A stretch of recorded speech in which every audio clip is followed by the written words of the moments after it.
রণক্ষেত্রে কামানের গর্জন আর আকাশের যুদ্ধ বিমানের মহড়া এই এখন ইসরায়েলের নিত্যদিনের চিত্র। কিন্তু যুদ্ধের এই ভয়াবহতার মাঝেই সে দেশে মাথাচাড়া দিয়ে উঠেছে এক অদ্ভুত ও অনৈতিক প্রবণতা। সাইরেনের শব্দ শুনে মানুষ যখন প্রাণ ভয়ে বাংকারে ছুটছে, ঠিক সেই বিশৃঙ্খলার সুযোগ নিয়ে রেস্তোরাঁ ও ক্যাফে থেকে বিল না দিয়ে সটকে পড়ছে একদল সুযোগ সন্ধানী গ্রাহক। এটি যেন ইসরায়েলিদের ওপর মরার ওপর খাড়ার ঘা।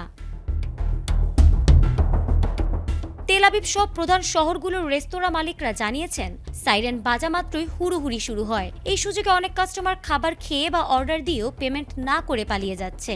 পরিস্থিতি এমন দাঁড়িয়েছে যে অনেকে সাইরেন বাজার জন্য ওত পেতে থাকে।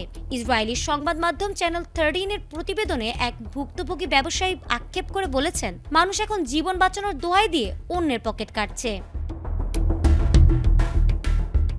অবরুদ্ধ গাজা ও লেবানন সীমান্তে সংঘাতের কারণে ইসরায়েলের অর্থনীতি এমনিতেই খাদের কিনারে।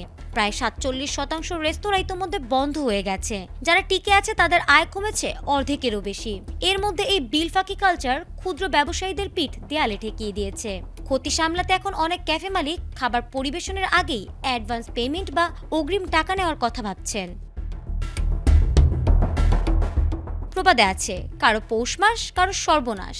একদিকে যুদ্ধের আতঙ্ক, অন্যদিকে নৈতিকতার এই চরম অবক্ষয় ব্যবসায়ীদের কপালে দুশ্চিন্তার ভাঁজ ফেলেছে।